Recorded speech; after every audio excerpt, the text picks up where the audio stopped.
நாங்கெல்லாம் வயிறு நிறைய சாப்பிடணும், வஞ்சனம் இல்லாம உழைக்கணும். ஆஹா, அருமையான பாலிசி. Keep it up. இந்தியாவில் ஏன் உணவு?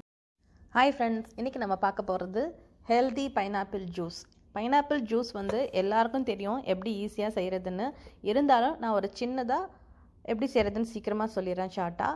நான் இன்றைக்கி ஒரு பைனாப்பிளை நல்லா தோல் சீவி சின்ன சின்னதாக கட் பண்ணி எடுத்து வச்சுருக்கேன்.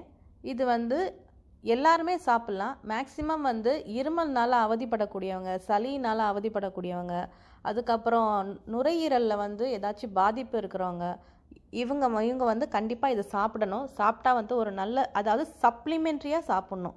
நுரையீரல் பிரச்சனை உள்ளவங்க டாக்டர்கிட்ட போய் ட்ரீட்மெண்ட் எடுத்துகிட்டு இருக்கீங்கன்னா இதை வந்து ஒரு சப்ளிமெண்ட்ரியாக சாப்பிட்லாம். சீக்கிரமாக உங்களுக்கு குணமாகும்.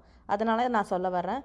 நான் வந்து இன்றைக்கி வந்து ஒரு கிளாஸ் ஜூஸுக்கு வந்து நான் 2 கிளாஸ் சர்க்கரை சேர்த்துருக்கேன். நீங்கள் ஒரு பைனாப்பிள் எடுத்திங்கன்னா 4லேருந்து 5 கிளாஸ் ஜூஸ் வரைக்கும் கிடைக்கும். தண்ணி மிக்ஸ் பண்ணி நீங்கள் ஜூஸ் செஞ்சிங்கன்னா 4லேருந்து 5 கிளாஸ் கிடைக்கும். ஒரு நாளைக்கு 3 விதம், அதாவது 3 வேளைங்கிற மாதிரி நீங்கள் இந்த ஒரு பைனாப்பிள் ஒரு நாளைக்கு நீங்கள் சாப்பிட்லாம்.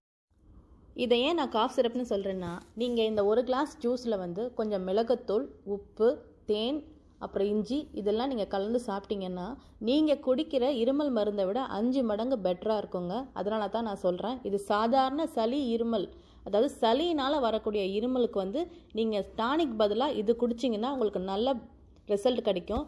ஏன்னா இப்போ வர்ற இருமல் மருந்தில் வந்து அதிகமாக செடேஷன் சேர்க்குறாங்க. அந்த மாதிரி செடேஷன் சேர்க்குறப்போ அவங்களுக்கு என்ன ஆகும்னா நிறைய தூக்கம் வரும், உடம்பு ரொம்ப டயர்டாயிடும். ஸோ அதனால அந்த மாதிரி மருந்துகளை நீங்கள் அவாய்ட் பண்ணிவிட்டு இதை குடிக்கலாம். 10லேருந்து 12 வயசுக்கு மேலே உள்ள குழந்தைங்க மட்டும்தாங்க இதை குடிக்கணும். சின்ன குழந்தைங்களுக்கு அதிகமாக கொடுக்காதீங்க. இது உடல் சூடு அதிகம். அதனால நான் சொல்கிறேன்.